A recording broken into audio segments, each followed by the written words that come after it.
Hello Ram గారు.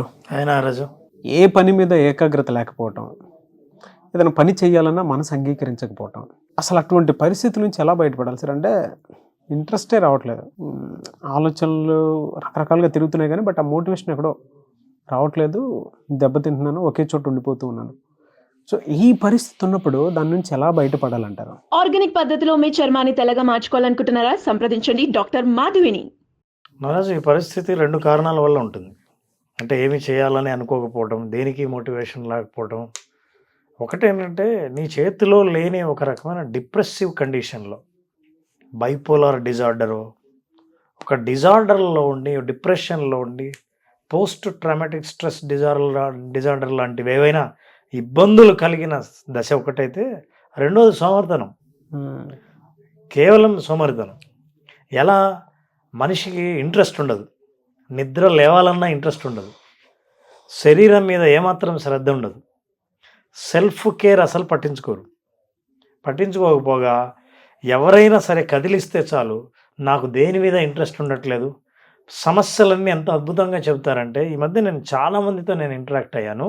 వాళ్ళందరూ మాట్లాడుతున్న మాట ఏంటంటే, వయసు మించిపోతుంది, నా తోటి వాళ్ళందరూ డెవలప్ అయిపోయారు, నేను ఎందుకో ఎక్కడున్నానో అక్కడే ఉండిపోతున్నాను, మ్యారేజ్ అవ్వలేదు, జాబ్ రాలేదు, వచ్చే జాబులు చేయాలన్న ఇంట్రెస్ట్ ఉండట్లేదు. ఇట్లాంటి అంటే మనసు సహకరించినా, చెయ్యాలని ఏదైనా తెలిసినా శరీరం సహకరించకుండా ఉంటుంది చూసారా, అట్లాంటి దశ రెండోది. మొదటి దశ బ్రెయిన్ కెమికల్స్లోనే తేడా ఉండి తను ఏం చేస్తున్నాడో తెలియక, ముందుకు వెళ్ళలేక, ఏ ఆలోచన రాక, it is a physiological and mental condition, psychological condition. ఇది అంటే బిహేవియరల్ కండిషన్ రెండోది. బిహేవియరల్ కండిషన్లో పీపుల్ ఆర్ ఇన్వాల్వ్డ్. చాలామంది ఈ దశలో ఉన్నవాళ్ళు, ఈ స్థితిలో ఉన్నవాళ్ళు దేంట్లో ఇన్వాల్వ్ అయి ఉంటారంటే ప్లెజర్ యాక్టివిటీస్లో ఇన్వాల్వ్ అయి ఉంటారు. ప్లెజర్ యాక్టివిటీస్ ఏంటంటే ఇన్స్టాంట్ గ్రాటిఫికేషన్ అంటారు. ఇమ్మీడియట్గా ఆనందాన్ని ఇచ్చే యాక్టివిటీస్లో మునిగిపోయి భవిష్యత్తులో తాము సాధించాలని అనుకున్న ఏదైనా సరే దాన్ని వదిలేసి దీన్ని ఎంజాయ్ చేస్తూ ఉంటారు. ఎవరైనా అడిగితే వాళ్ళు చెప్పేది ఏంటంటే, నాకు దేని మీద ఇంట్రెస్ట్ ఉండట్లేదురా అని. ఎప్పుడో షార్ట్స్ చూస్తారు, ఎవరిదో రీల్స్ చూస్తారు, నేను ఇలా చేయాలని అనుకుంటున్నాను అంటాడు. ఏం చేయాలో దానికి చేయాల్సిన స్కిల్ ఉండదు, దేనికి మోటివేషన్ ఉండదు. పొద్దున ఏదైనా నిర్ణయం తీసుకుంటే మధ్యాహ్నం ఆ నిర్ణయాన్ని వెనక్కి తీసుకుంటారు. నిద్ర లేవాలని అనిపించదు, ఎక్కువసేపు పడుకుందామని అనిపిస్తుంది. ఏది ఎంటర్టైన్మెంటే, ఏది టైం పాసో, ఏది క్షణాల్లో మన టైంని పాస్ చేస్తుందో, ప్లెజర్ని ఇస్తుందో దాని మీద యాక్టివ్గా ఉంటారు. సో ఎవరికి ఏమి పలకరు. పైగా వీళ్ళతో మీరు మాట్లాడితే సమస్యలు ఏం చెప్తారంటే, అవతల వాళ్ళు మీ మీద సింపతి చూపించే సమస్యలను చెప్తారు.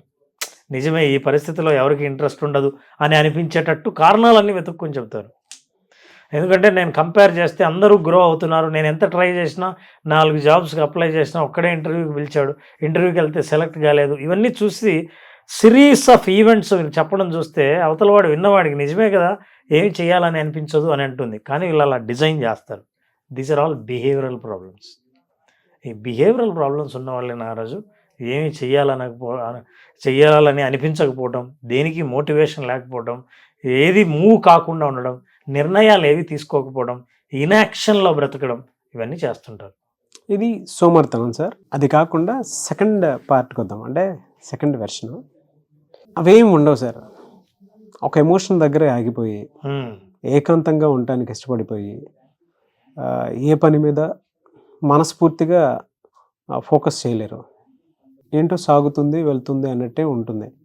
బట్ ఏదో తెలియని వెలితి అయితే డెఫినెట్గా ఉంటుంది. ఎందుకు బతుకున్నాం రా అనేటువంటి ఆలోచన కూడా చాలామందికి వస్తూ ఉంటుంది.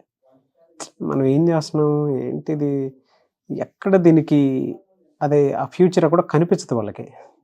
ప్రజెంట్ స్టేటస్ అంతా ఎలా ఉంటుందంటే, ఎవరిదైనా హెల్ప్ తీసుకొని బయటకు వద్దాం అనుకున్నా కూడా ఆ ఛాన్స్లో కూడా ఎక్కడ కనిపించదు వాళ్ళకి. అది పెయిన్ అయితే ఉంటుంది లోపల. దాన్ని ఎలా ఇచ్చేయాలి అంటే వాళ్ళ బిహేవియరల్ ఆస్పెక్ట్స్ ఎలా ఉంటాయి అసలు? నారాజు, నేను సేమ్ కేసు నువ్వు చెప్తున్నా మన సుబ్రావ్ ఫేస్ చేసింది చెబుతాను. Thank you. చాలా రోజులకి సుబ్రావ్ వచ్చాడు. సో సుబ్రావ్ ఎమోషన్తోనే ఎలా ఆగిపోయాడు, ముందుకు ఎలా వెళ్ళలేదు. సుబ్రావ్కు యంగ్ ఏజ్లో ఉండగా జాబ్ రాకముందే మ్యారేజ్ ప్రపోజల్ వచ్చింది. ఒక అమ్మాయి ఇష్టపడింది. మర్యాదగా సుబ్రావ్ యాక్సెప్ట్ చేసి ఆ అమ్మాయిని పెళ్లి చేసుకుని ఉంటే ఆ తర్వాత ప్రయత్నిస్తే జాబ్ వచ్చి ఉండేది, ఇలా సాగిపోయి ఉండేది. ఏం చేశాడంటే భయపడ్డాడు, జాబ్ లేదు కదా పెళ్లి చేసుకుంటే ఎలా అని ఆలోచించడం సబబుగానే ఉంది. పెళ్లి చేసుకోలేదు. అమ్మాయి చాలా బాగుంటుంది కానీ కాదన్నాడు. డైలమాతోనే కాదన్నాడు. ఎందుకంటే పెళ్లి చేసుకుంటే నేను మళ్ళీ మ్యారేజ్ ఏ జాబు లేకుండా సంసారాన్ని ఈదడం చాలా కష్టం కదా అని వద్దన్న తర్వాత సంవత్సరం రోజుల తర్వాత ఆ అమ్మాయికి వేరే పెళ్ళి అయిపోయింది. ఇతను జాబ్ కోసం వెతుకుతూనే ఉన్నాడు. ఈ లోపల సుబ్రావ్ ఫ్రెండ్ ఒకరు అతనికి కూడా జాబ్ రాకముందే పెళ్లి చేసుకున్నాడు. చేసుకున్న సంవత్సరం తర్వాత జాబ్ వచ్చింది. ఇప్పుడు సుబ్రావ్ కన్ఫ్యూజన్లో ఉన్నాడు, జాబా ముందు పెళ్ళా. జాబ్ కోసం ఎదురు చూస్తున్నాడు కానీ ఇతనికంటే కొంత ఏజ్ ముందు ఉన్న వాళ్ళకి జాబ్ వచ్చింది, ఈయనకి రాలేదు. అరే నాకు ముందే వచ్చి ఉండాల్సింది కదా అని ఆలోచిస్తున్నాడు. పెళ్ళి ముందే చేసుకోవాల్సిందేమో అని ఆలోచిస్తున్నాడు. ఇవి రెండు డైలమాల్లో ఏ నిర్ణయం తీసుకోకుండా ఉన్నాడు. సో వీళ్ళు ఏం చేస్తారంటే సేమ్ సుబ్రావ్ లాంటి సిచ్యువేషన్ చాలామందికి ఉంది. సడన్గా ఒక చోట ఆగి వెనక్కి తిరిగి చూస్తుంటే నా ఏజ్ పెరిగిపోయింది, నాకు ఇప్పుడు జాబ్ రాదు, నన్ను ఎవరు యాక్సెప్ట్ చేయరు, ఎవరు పెళ్లి చేసుకోవాలని అనుకోరు, అందుకని అన్నీ రిజెక్ట్ చేయడం మొదలు పెడతారు. వాళ్ళ బిహేవియర్ ఎలా ఉంటుందంటే నెంబర్ 1 వాళ్ళు జీవించేది ఏ యాక్షన్ తీసుకోకపోవటంలోనే ప్లెజర్ని వెతుకుతూ ఉంటారు. ఏ పని చెయ్యకపోవటంలోనే అది ఒక యాక్షన్గా వాళ్ళు చెప్తూ ఉంటారు. నేనేమి ఎందుకు చేయలేదంటే అని 4 కారణాలు చెప్తారు. సో ఇలా సెల్ఫ్ సింపతి ఇవన్నీ చూసినప్పుడు అవతల వాళ్ళు ఏంటంటే నిజమే ఈ కారణాలు ఉంటే నువ్వేం చేయలేవని. సో ఇలా వాళ్ళు కారణాలను సృష్టించుకొని టైంని గడిపేసిన తర్వాత ఈ ప్లెజరబుల్ యాక్టివిటీస్లో టైం గడిచేసి ముందుకు వెళ్ళిన తర్వాత వెనక్కి తిరిగి చూస్తే చాలా అవకాశాలను కోల్పోయి ఉంటారు. కోల్పోయాం కదా, అసలు అవకాశాలు అప్పుడే అందిపుచ్చుకోవాల్సింది కోల్పోయామే, ఇప్పుడు ఎలా అని మళ్ళీ ఇక్కడి నుంచి కొత్త డైలమా స్టార్ట్ అవుతుంది. ఇలా ప్రతిసారి వాయిదా వేసిన తర్వాత వెనక్కి చూసి ఆలోచించేయడం చాలామంది చేసే పని. వెనక్కి తిరిగి ఇప్పుడు ఈ సిచ్యువేషన్లో ముందుకు చూడకపోవడం, వెనక్కి చూడడం, మళ్ళీ ఇదే సిచ్యువేషన్ నుంచి ఫ్యూచర్కి వెళ్ళిన తర్వాత మళ్ళీ ఈ సిచ్యువేషన్ని చూసి వెనక్కి చూడడం. ఇలా ప్రతిసారి ఏ నిర్ణయం తీసుకోకుండా ఇన్యాక్షన్లో సెల్ఫ్ సింపతితో బిహేవియర్లో ఏ మార్పులు రాకుండా లైఫ్లో మిరాకిల్స్ జరగాలని ఊరికి ఎక్స్పెక్ట్ చేస్తారు. వీళ్ళందరికీ ఇట్లా అని అనిపించదు, ఏదైనా పని చేయాలని అనిపించదు. ఈ స్థితిలో ఉన్న వాళ్ళకి అట్లా అనిపించదు. చిన్న ఇది సార్, మోసపోయిన వాళ్ళకి ఏకాంతంలో ఉండటం మాత్రమే అలవాటు అయిపోతుంది.